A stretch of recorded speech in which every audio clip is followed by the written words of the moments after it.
सूरत के रांदेर स्थित रामनगर निवासी 25 वर्षीय आदित्य की सड़क दुर्घटना में मौत हो गई। बताया जा रहा है कि आदित्य अपने दोस्तों के साथ घूमने निकले थे।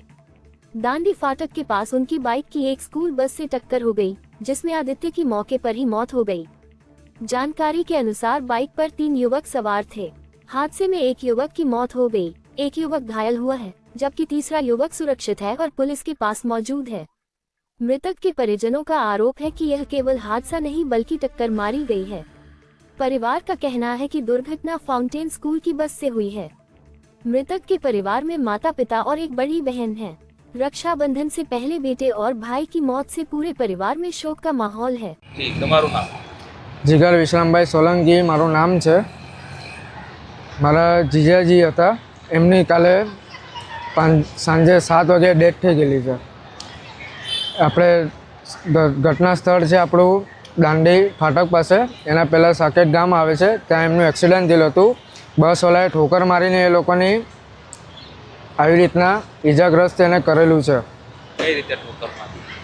એ લોકો જતા હતા ને સામે આવીને એ લોકોને ઠોકર આપીને એ લોકોને પાડેલા છે। એમાંથી એક જણનો પગ ભાંગી ગયેલો છે ને જે ગાડી ચલાવતો હતો એ ભાઈ તો ભાગી ગયેલો છે। અને મારા જે જીજાજી વચ્ચે બેસેલા હતા એમની ડેથ થઈ ગયેલી છે। ગાડી ઉપર કેટલા જણા હતા? 3 જણ હતા ગાડી પર। એમાં મોત કેટલાની થઈ? એક જણ એ મારા જીજાજીની મોત થયેલી છે અને 2 જણા હમણાં? એક જણ છે પોલીસ સ્ટેશનમાં છે અને બીજો છે તે અહીંયા મહાવીર હોસ્પિટલમાં ત્યાં દાખલ છે। એના પગમાં પણ ઈજાગ્રસ્ત થયેલી છે। પરિવારમાં કોણ? ના, પરિવારમાં બધા જ છે, એના મમ્મી પપ્પા બેન। હું એના ભાઈ તરીકે જ માનું છું, મારો જીજા છે પણ હું એના ભાઈ તરીકે જ માનું છું। મારી બેન સાથે મારા બેનનો ફિયોન્સી છે। સ્કૂલની બસ હતી? હા, ફાઉન્ટેન સ્કૂલની બસ હતી। શું માંગ છે તંત્ર? શું સાહેબ? તંત્ર પાસે શું માંગણી? શું કાર્યવાહી?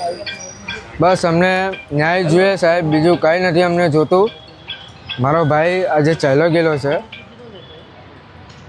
બસ અમને અમારી એટલી જ મહેરબાની છે કે મારો ભાઈ પાછો આવે। આવા કોઈ ખોટા વ્યક્તિ સાથે ફરવું નહીં, કંઈ કરવું નહીં ને ગાડી સંભાળીને ચલાવો, બટ એટલી જ તમને વસ્તુ કહેવા માગું છું મેં।